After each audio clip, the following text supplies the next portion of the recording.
We begin with the latest on Mozambique. The situation in the southern African nation remains tense. Protests in the country over the disputed election results have escalated.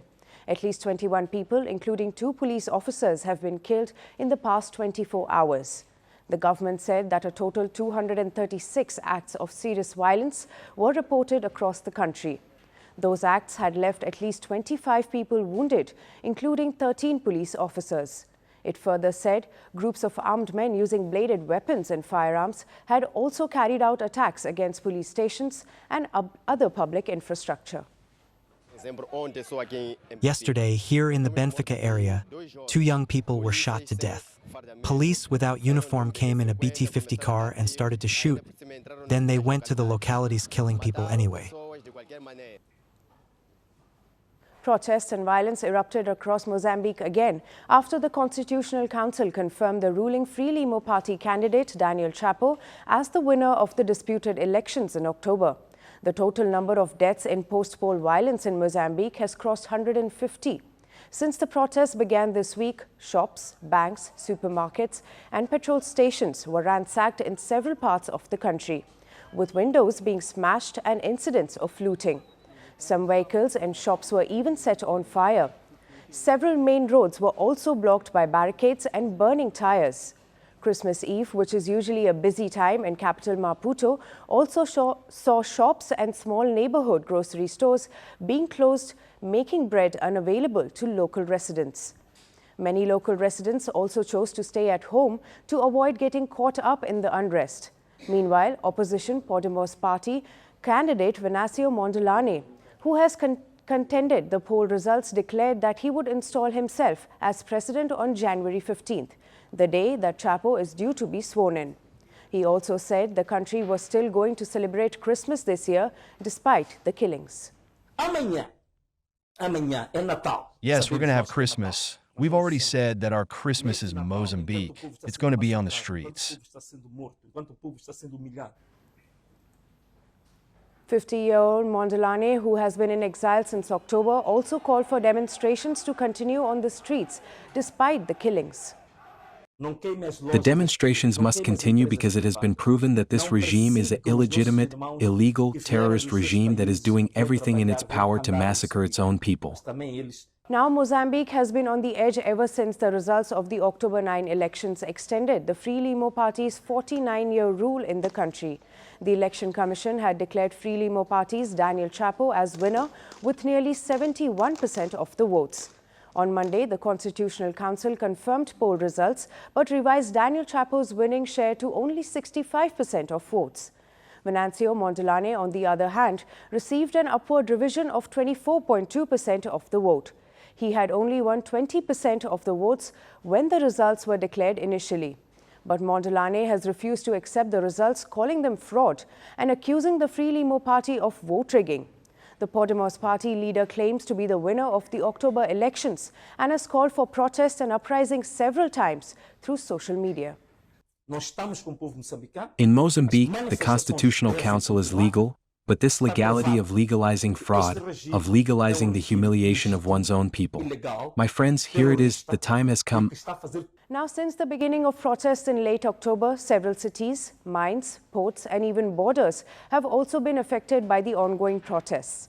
The unrest has also disrupted some major business operations, leading to economic losses for the southern African nation.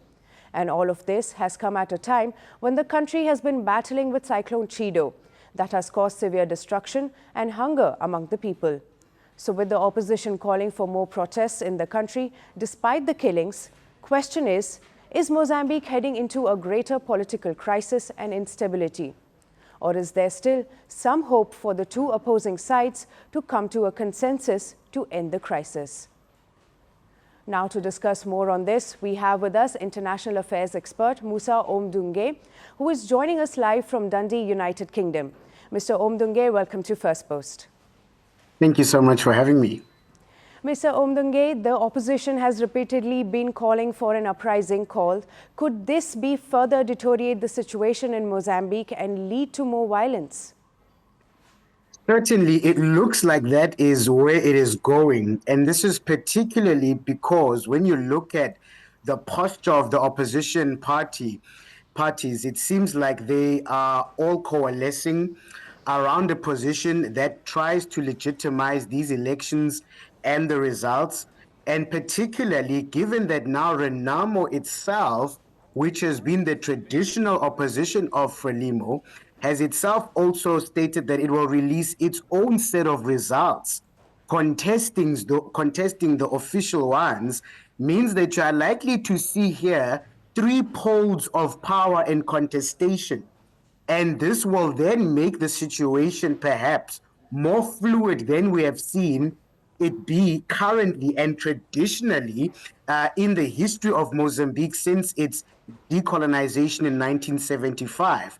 So certainly it seems like all roads lead to further sort of violence, particularly given sort of the inaction of regional bodies such as SADC as well as the African Union that don't seem to have a clear position on this matter. And in many ways, that's what make the road to peace be more difficult. Right. In your view, what steps should both the opposition and the government take to resolve this crisis peacefully? Well, look, some have touted on the South African solution of a possible government of national unity. In many ways, the opposition have started to do that, but their problem is that they are creating a satellite government that opposes the one that is officially in power. And what we ought to see now is the intervention of regional bodies such as SADC, particularly countries like South Africa, that has a very key role, not only in terms of the economic development via trade and investment in terms of its relationship with Mozambique, but of course, because South Africa is a feeder country whereby most Mozambican experts have gone on to live, whether legally or illegally. And so South Africa has a vested interest in finding a peaceful resolution. But one of the things long term that needs to happen here is we are yet to see sort of a standards being developed, continental standards, or an electoral or a continental electoral commission being established that will govern how elections are done on the continent and ensure that the rules of engagement when it comes to elections are one that are respected by all political parties. Because the challenge is we can't have an opposition party that goes out before the official results are declared and declares itself a winner. That in and within itself is problematic and is part of the reasons why we have seen the levels of violence. Right. And lastly, Mr. Omdunge, if Mozambique does plunge into further turmoil and political uncertainty, how do you think this will impact the stability in the region?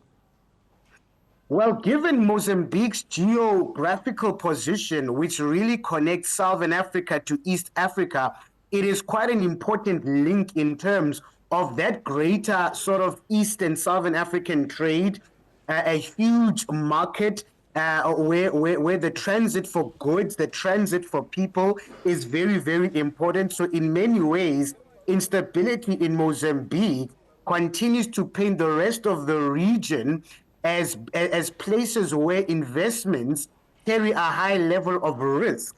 And in many ways, therefore, the economic fortunes of its neighbors is in many ways linked to its own economic fortunes. Don't forget that in the north, in northern Mozambique, in the Cabo Delgado province, it is home to some of the greatest gas findings. And so development in terms of Mozambique's energy industry hinges on the certainty of security.